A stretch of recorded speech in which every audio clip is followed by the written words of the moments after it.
Hey there, and welcome to the Contentment Creator Podcast, the show designed especially for creative entrepreneurs just like you who are committed to a beautiful life that's rooted in courage and contentment, and that's blooming with creativity and prosperity. I'm your host, Ellen Broen, a certified life coach, a singer, a mother, and a lover of alliteration, dogs, and deep conversation. This show is designed to become a part of your daily routine to help you, fellow contentment creator, dig deep to clarify your life vision, catalyze your creative flow, and fuel your entrepreneurial fire in just a few inspiring minutes each day. Each Wednesday, we talk about community, and this week, we're exploring what it really takes to scale your business. Today's episode is all about why you don't have to scale alone, what the emotional labor of leadership requires, and how to ask for the help you need. Let's talk about the unsexy part of scaling your business we're not marketed to about. Not the strategy, not the systems, not the team onboarding. The emotional labor. The invisible weight of managing growth. Not just operationally, but energetically. Because here's the truth. The more your business grows, the more space you have to hold. And if you're a sensitive, attuned, high-capacity person, odds are you're trying to hold it all quietly. You're checking in on your team's well-being and trying to stick to your marketing calendar. You're navigating difficult clients' emotions while also budgeting for your next hire.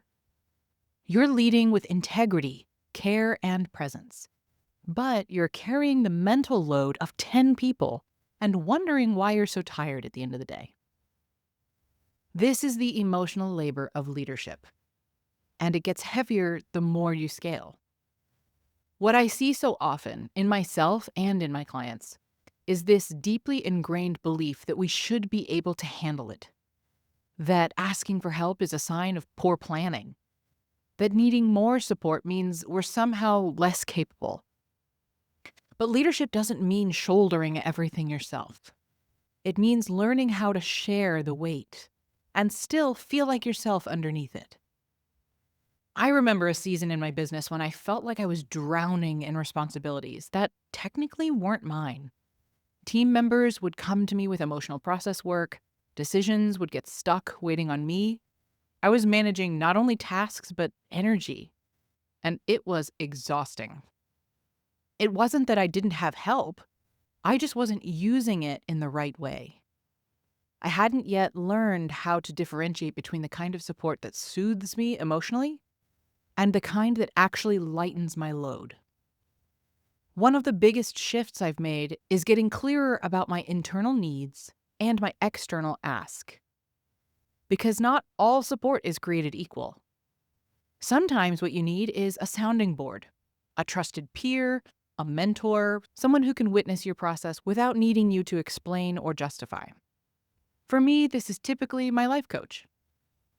Sometimes you need tangible task-based support, a new system, a delegated task, a co-creator who takes full ownership without handholding. For me, this came down to a business mentor or coach at times, my assistant, one of my associate coaches in my program, or even ChatGPT. Someone or something that can take some of the mental load off my plate. And sometimes you need nervous system support. Body work, rest, coaching, therapy, a space where you're not leading, holding, or managing anyone else's experience. Again, this is often either my life coach or therapist, but can also be self-care resources like signing up for a sound bath, a yoga class, or going for a walk with a friend. When we confuse those or try to get all of them met from the same person, we end up disappointed, depleted, and/or disempowered. So here's a simple practice that helped me. When I feel the emotional labor piling up, I pause and ask myself, what kind of support do I need right now? Emotional, practical, or energetic? Who is actually available to help carry that? Not just in theory, but in reality and in alignment. And am I willing to let it be easy, even if it means being a little more vulnerable than I'm used to? Because scaling doesn't just require new strategy, it requires new self-trust. And part of that self-trust is knowing when you're at capacity and letting that be a valid reason to receive care. This is especially true if you're someone who tends to be the rock for everyone else, the strong one, the go-to, the emotional first responder. It's easy to forget that you too are allowed to be supported. You don't have to earn it. You just have to let yourself receive it. So today's gentle invitation is this.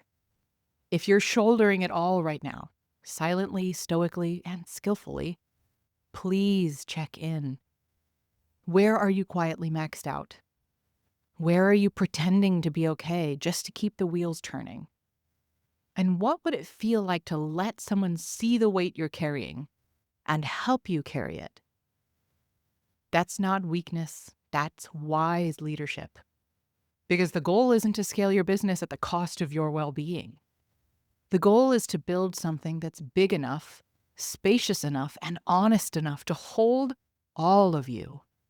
Your vision, your values, your vulnerability. So let this be your reminder. You do not have to scale alone. You're allowed to ask for help. And your leadership will only deepen when you do. Thank you for being here with me today. Join me here tomorrow as we explore when consistency feels like a cage, how to work with your nervous system while you scale. If you enjoyed today's episode, please share the love by sending it to someone you know it would support, and by leaving reviews and comments.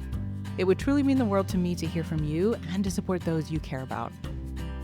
Hit that subscribe button so you never miss a day, and join me in my mission to help a world full of content creators become a world of contentment creators.